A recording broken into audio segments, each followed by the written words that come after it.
अस्सलाम वालेकुम। कल हमने जो टॉपिक किया था वो था कीज़ वाला, ठीक है।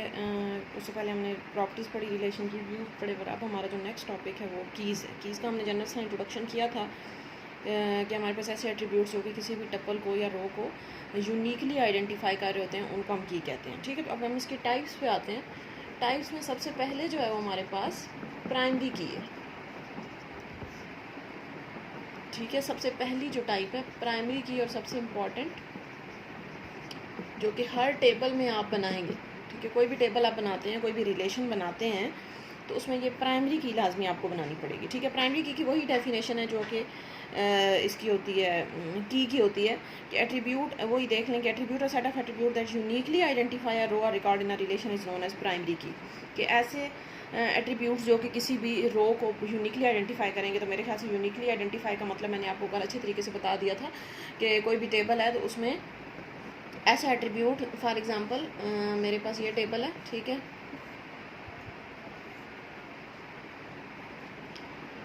इसमें मेरे पास है आईडी है, नेम है और क्लास है, ठीक है। तो अब इसमें मैंने बताया था कि आईडी जो है वो ऐसा एट्रीब्यूट है जो कि इसको यूनिकली, हर रो को यूनिकली आइडेंटिफाई करेगा। वो कैसे? क्योंकि नेम जो है वो भी दो लोगों का सेम हो सकता है, क्लास भी दो लोगों की सेम हो सकती है, ठीक है।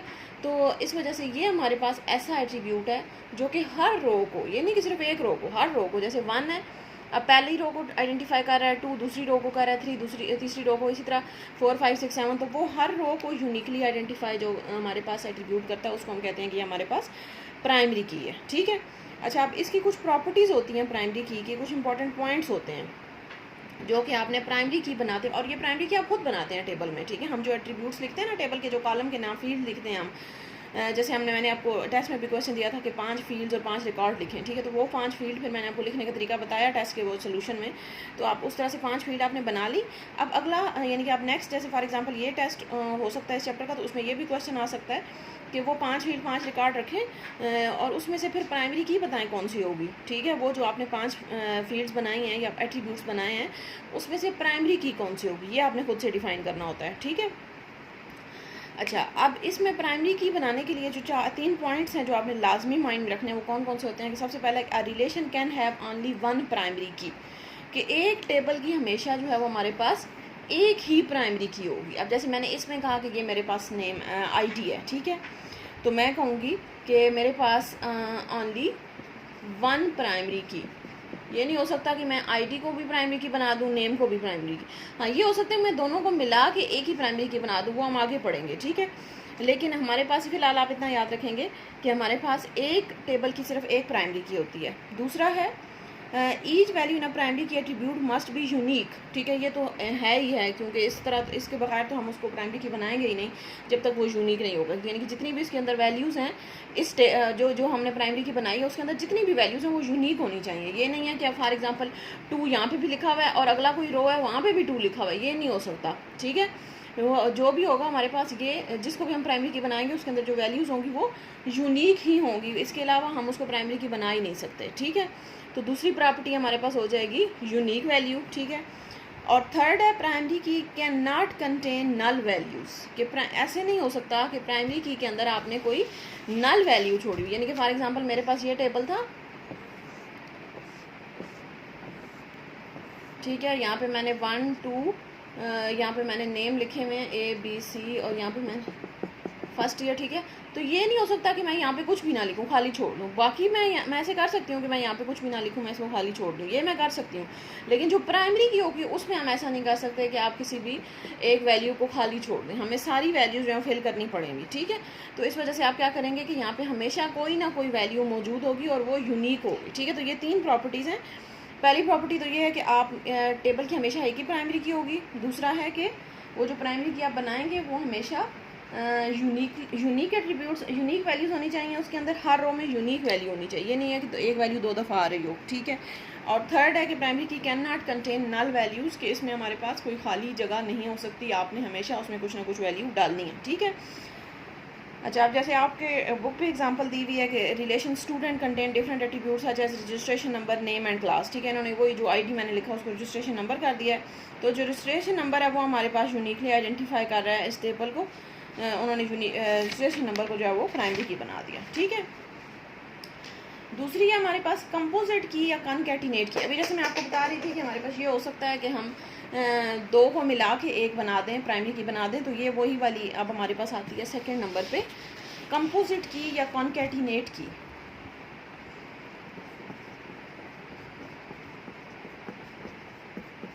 कंपोजिट की, ठीक है, इसको कंपोजिट ही कहते हैं, कॉनकैटिनेट कम ही कहते हैं, ठीक है। अच्छा, अब कंपोजिट का क्या मतलब होता है? कंपोजिट का मतलब ही होता है कंबाइन करना, दो को कंबाइन करना, ठीक है। कंपोजिट का मतलब ही है, ठीक है। तो ये जो कंपोजिट की होती है या कॉनकैटिनेट की जिसको हम कहते हैं, वो यही होती है कि आप दो कीज़ को मिला के आप एक बना देते हैं। वो कैसे? क्या फॉर एग्जांपल मेरे पास ऐसा टेबल है जिसमें मेरे पास कोई भी ऐसा एट्रीब्यूट नहीं है जो कि मेरे टेबल को यूनिकली आइडेंटिफाई कर रहा हो। फॉर एग्जांपल ये मेरे पास टेबल है, यहाँ पे मेरे पास रोल नंबर है, नेम है, क्लास है, ठीक है। अब रोल नंबर फॉर एग्जांपल मेरे पास यहाँ पे लिखा हुआ है, पहले फर्स्ट ईयर वालों के रोल नंबर लिखे हुए हैं 1 2 3 4 5, ठीक है। उसके बाद मेरे पास सेकंड ईयर वालों के भी वही, सेकंड ईयर के भी आपके वही रोल नंबर होंगे ना, 1 2 3 4 5, ठीक है। अब यहाँ पे उनके नाम लिखे हुए हैं ABC, जो भी नाम लिखे हुए हैं,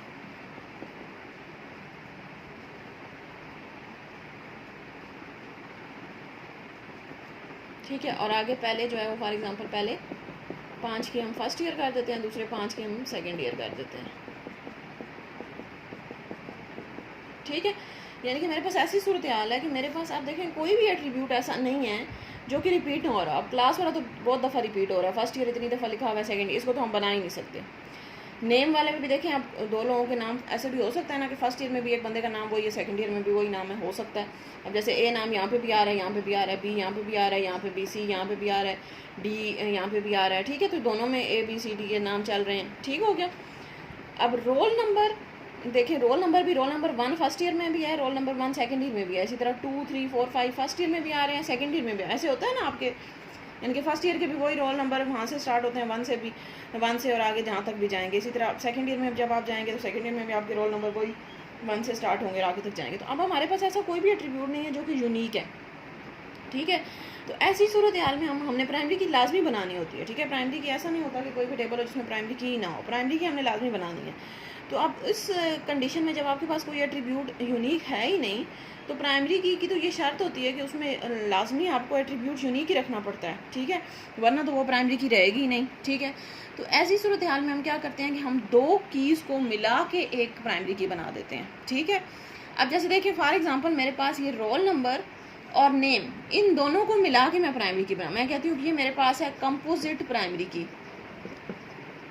अब ये कंपोजिट, अब इसके अंदर भी वो हमने शर्त चेक करनी है पहले कि नल वैल्यू नहीं होनी चाहिए, ठीक है। उसके बाद हमने देखा कि प्राइमरी की में आपके जो एट्रीब्यूट्स होते हैं वो यूनिक होने चाहिए। यूनिक का क्या मतलब है? अब देखें फॉर एग्जांपल ये दोनों मिल के बन रही हैं ना, तो 1A, अब देखिए 1A कोई और तो नहीं है हमारे इसमें। अब ये देखिए 1 है और ये हमारे पास F लिखा हुआ है, ठीक है। ये 2 है, इसको कुछ और कर देते हैं, Z कर देते हैं, ठीक है। 2 अब 2B है तो यहाँ पे हमारे पास 2Z है, उसके बाद वहाँ पे 3C है तो ये हमारे पास 3A। अब ऐसा तो नहीं हो सकता ना कि फर्स्ट ईयर में एक बंदे का रोल नंबर भी वही है, नाम भी वही है, और सेकंड ईयर में भी बंदे का नाम और रोल नंबर वही है, ऐसे तो नहीं हो सकता। जैसे फॉर एग्जांपल फर्स्ट ईयर में मेरे कोई स्टूडेंट है जिसका रोल नंबर है 100 और उसका नाम है आलिया, ठीक है, और सेकंड ईयर में भी वही स्टूडेंट है और उसका रोल नंबर 100 और नाम आलिया, ऐसे तो नहीं होगा, क्योंकि ये तो बहुत ही ज़्यादा रेयर कंडीशन हो जाएगी कि नाम रोल नंबर दोनों सेम हो जाएँ, ठीक है। तो ऐसी सूरत हाल में हम क्या करेंगे कि हम दो चीज़ों को मिला के, दो कीज़ को मिला के एक प्राइमरी, अब देखेंगे हमारे पास दोनों यूनिकली आइडेंटिफाई कर रही हैं टेबल को। इसी तरह ये हमारे पास 5E है, यहाँ पे 5D है, यहाँ पे 4C है, यहाँ पे हमारे पास 4D है, ठीक है। तो यानी कि इसका नाम कुछ और है, इसका रोल नंबर कुछ और है, तो ये हमारे पास यूनिकली आइडेंटिफाई कर। अब जब मैं लिखूँगी 1A, यूनिकली आइडेंटिफाई करने का क्या मतलब है कि जब मैं लिखूँ 1A तो मुझे एक ही रो मिले पूरे टेबल, ये नहीं कि मैं 1A से 2 रोज़ मुझे मिल रही हैं, तो वो यूनिकली आइडेंटिफाई नहीं होगा, ठीक है। मैं 1A लिखा तो मुझे पता चल गया कि ये स्टूडेंट है 1A वाला, ठीक है। उसके बाद मैं अगर लिखती हूँ फॉर एग्जांपल 5E तो मुझे एक ही रो वापस रिटर्न में मिलेगी जब मैं सर्च करूँगी, ठीक है। मैं लिखती हूँ 5D तो मुझे एक ही रो रिटर्न में मिलेगी, ये नहीं कि मुझे सारी 2 रोज़ मिल रही हैं, 3 रोज़ मिल रही हैं, ठीक है।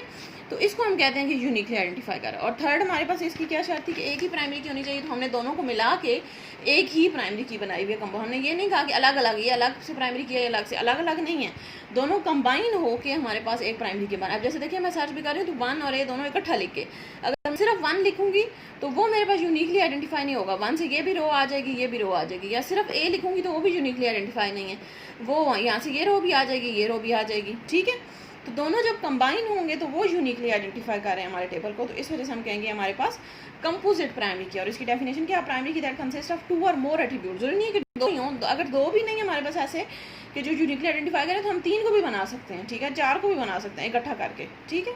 तो ये आप डिपेंड, टेबल पे डिपेंड करता है। वरना लेकिन ऐसी हमारे पास बहुत ही कम ही सिचुएशन होती है कि हमारे पास कोई भी एट्रीब्यूट यूनिकली आइडेंटिफाई करना हो। यूजुअली हमारे पास एक एट्रीब्यूट ऐसा होता है लाजमी टेबल के अंदर जो कि हमारी हर रो को यूनिकली आइडेंटिफाई कर रहा होता है, ठीक है। तो ये इतना सोचना आपको कम ही पड़ता है कि अगर नहीं कर रहा तो उसमें आपको 2 को मिलाना पड़ता है। लेकिन यानी कि आपको लेकिन पता होना चाहिए कि अगर ऐसी सूरत हाल आ जाए तो फिर हम कैसे करेंगे, ठीक है। तो ये भी आपको आना चाहिए कि कंपोजिट प्राइमरी की हम टेबल के अंदर कैसे बनाते हैं। ये भी आपके टेस्ट या आगे पेपर में ये क्वेश्चन आ सकता है कि आपको एक टेबल दिया जाए और उसमें से बताएं कि प्राइमरी की क्या है। अब आप देखेंगे कि प्राइमरी की कैसे हमने निकालनी थी। यूनिक होने चाहिए, नल वैल्यू नहीं होनी चाहिए, ठीक है, और एक ही होनी चाहिए। तो अगर ऐसा कोई आप देखते हैं कि कोई भी यूनिक नहीं है तो फिर आपको खुद ही अंदाज़ा हो जाना चाहिए कि कोई एक नहीं है, तो अब हमें 2 को मिलाना पड़ेगा, ठीक है। तो वो आप 2 को इस तरह से मिला सकते हैं। अब ज़रूरी नहीं दोनों इकट्ठे तभी मिला, यहाँ से एक roll number for example name यहाँ पे लिखा हुआ तब भी आप मिला सकते हैं, ये नहीं कि दोनों इकट्ठे लिखे हैं तभी मिलाएंगे, ठीक है। तो आप रोल नंबर और यहाँ पे नेम लिखा हुआ तब भी उसको मिला सकते हैं, ठीक है।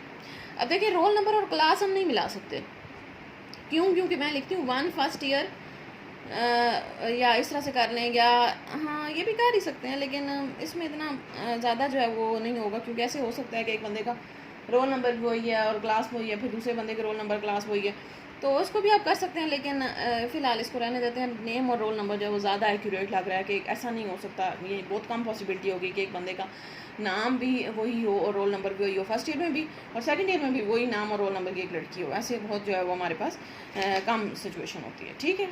अच्छा, थर्ड देखिए हमारे पास है कैंडिडेट की। नंबर 3 इज़ कैंडिडेट की। अच्छा, कैंडिडेट क्या होता है? रिलेशन में कंटेन मैनी एट्रीब्यूट और set of attribute that can be used as primary key, ठीक है। यानी कि ऐसे एट्रीब्यूट्स जो हमारे पास प्राइमरी की के तौर पे यूज़ हो सकते हैं, उसको कैंडिडेट का मतलब ही क्या होता है? जैसे फॉर एग्जांपल हम कहते हैं कि कौन लोग प्रॉक्टर बनना चाहते हैं, उसके लिए ये लोग कैंडिडेट्स हैं, या इलेक्शन में ये लोग खड़े होते हैं, इलेक्शन के ये कैंडिडेट्स हैं। यानी कि इसमें से हम एक सेलेक्ट करेंगे, यही है ना कि ये 4-5 हमारे पास MNA के लिए खड़े हुए हैं कैंडिडेट्स, अब इसमें से हम एक सेलेक्ट करेंगे, ठीक है। तो अब ये हमारे पास ऐसी सिचुएशन होती है कैंडिडेट में कि मेरे पास, अभी हमने पिछले तो पढ़ा ना कि हमारे पास ये जो हमने कंपोजिट पढ़ी है कि हमें कब बनानी पड़ी, कि जब हमारे पास टेबल था उसमें कोई भी प्राइमरी की हमें नहीं मिल रही थी, तो हमने 2 को मिला के बना दिया।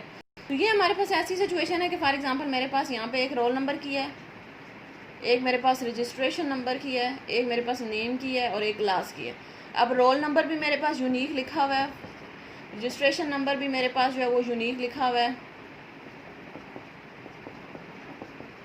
नेम कुछ भी हो सकता है, नेम फॉर एग्जांपल 2 लोगों के सेम भी हो सकते हैं, ठीक है, और क्लास मेरे पास लिखी हुई है, ठीक है।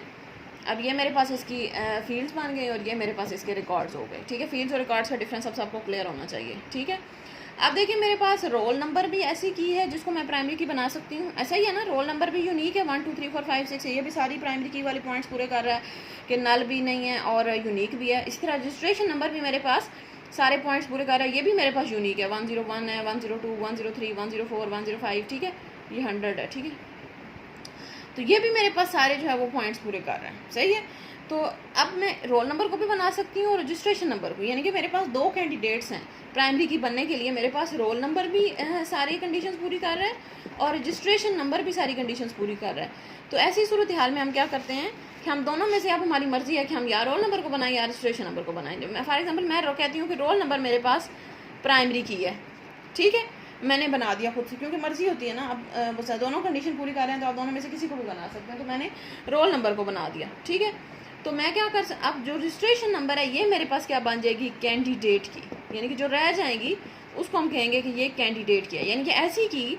अब इसके नाम से ही ज़ाहिर हो जाएगा, यानी कि ये ऐसी की थी टेबल के अंदर जो कि प्राइमरी की बन सकती थी, यानी कि प्राइमरी की वाली सारी इसमें प्रॉपर्टीज़ मौजूद थी, लेकिन हमने ख़ुद नहीं बनाया क्योंकि हमने दूसरी को बना दिया था। ठीक है, इसी तरह मैं अगर इसको प्राइमरी की बना देती हूँ तो रोल नंबर कैंडिडेट बन जाएगी। ठीक है, तो ये हमारे पास जो है वो कैंडिडेट की होती है, जिसमें आपने यानी कि 2-3 हो हमारे पास ऐसी चीज़ों जो कि प्राइमरी की वाली प्रॉपर्टीज़ पूरी कर रही हैं, तो उसमें से हम किसी एक को प्राइमरी की बना देते हैं, जो बाकी रह जाती हैं वो हमारे पास कैंडिडेट की होती हैं। तो इसकी डेफिनेशन यही है कि एंड रिलेशन में contain many attributes that can be use as primary key. ठीक है, तो attribute set of attribute that can be use as a primary key is called candidate key, यानी कि जिसको हम प्राइमरी की के तौर पे यूज़ कर सकते हैं उसको हम कैंडिडेट की कहते हैं। फोर्थ है हमारे पास अल्टरनेट की, ये भी तकरीबन उसकी डेफिनेशन सेम ही है कि the candidate keys that are not selected as primary key are known as alternate key. ठीक है, यानी कि इसको हम ये जो जिसको हमने प्राइमरी की सिलेक्ट नहीं किया उसको हम कैंडिडेट भी कह सकते हैं और उसको हम अल्टरनेट भी कह सकते हैं। ठीक है, यानी कि ऐसी की जिसको हमने सिलेक्ट नहीं किया प्राइमरी की बनने के लिए उसको हम अल्टरनेट की कहते हैं। ठीक है, इन्होंने आपकी बुक की डेफिनेशन के लिहाज से इन्होंने ये किया है कि यानी कि जो प्राइमरी की बन सकती थी उन दोनों को कैंडिडेट कह दिया। ठीक है, यानी कि ये हमारे पास दोनों कैंडिडेट्स हैं प्राइमरी की बनने के लिए, बाद में अल्टरनेट को अलग कर दिया है। ये हम एक भी डेफिनेशन के अंदर कर सकते हैं। ठीक है, लेकिन जैसे आपकी बुक पे वैसे कर लेते हैं कि उन्होंने कहा ये जो ऊपर कैंडिडेट की है कि ऐसी कीज़ जो कि हमारे पास प्राइमरी की बन सकती हैं वो कैंडिडेट होती हैं, उनको उन सबको उन्होंने कैंडिडेट कह दिया। ठीक है, यानी कि रोल नंबर भी कैंडिडेट है, रजिस्ट्रेशन नंबर भी।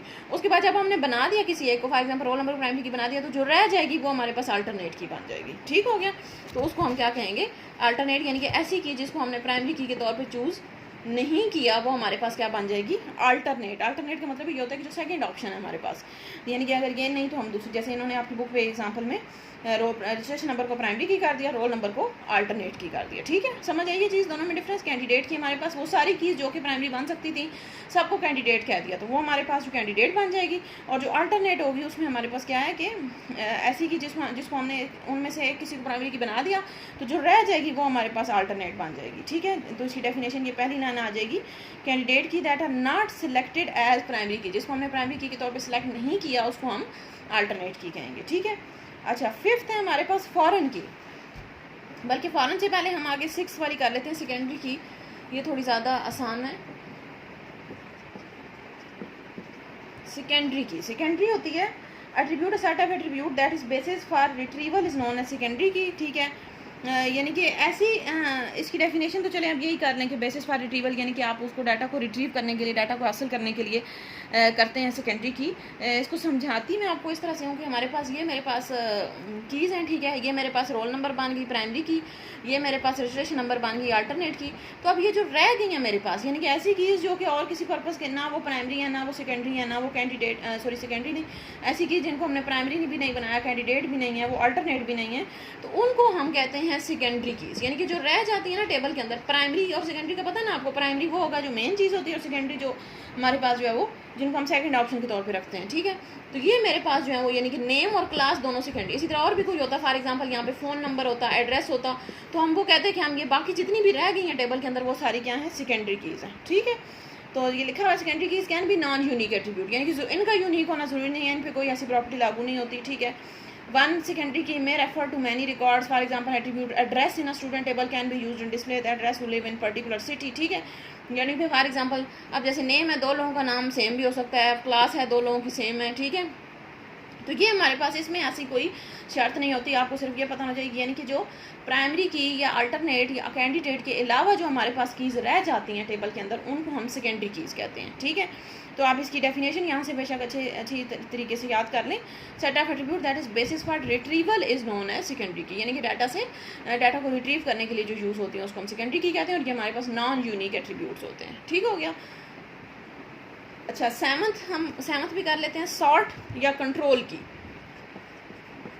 सॉर्ट या कंट्रोल की, ठीक है, ये क्या होती है, attribute set of attribute that is used to physically sequence the store. Sort का हम पीछे मतलब पढ़ा था हमने, सॉर्ट का मतलब क्या होता है कि डाटा को तरतीब देना, सीक्वेंस देना। ठीक है, 2 तरह सीक्वेंस थे, असेंडिंग और डिसेंडिंग, हमने पीछे पढ़ा था सॉर्टिंग। ठीक है, तो ये भी वही की है कि फॉर एग्जांपल अब ये मेरे पास यहाँ पे रोल नंबर, फॉर एग्जांपल मेरे पास अक्सर स्टूडेंट्स के रोल नंबर इस तरह से नहीं होते, आपके रोल नंबर आगे पीछे होते हैं, किसी का 76 है, किसी का 77, फिर मेरे पास आ गए 2, फिर मेरे पास आ गया 116, 118, 124, ठीक है। इस तरह से मेरे पास रोल नंबर्स हैं, ठीक है।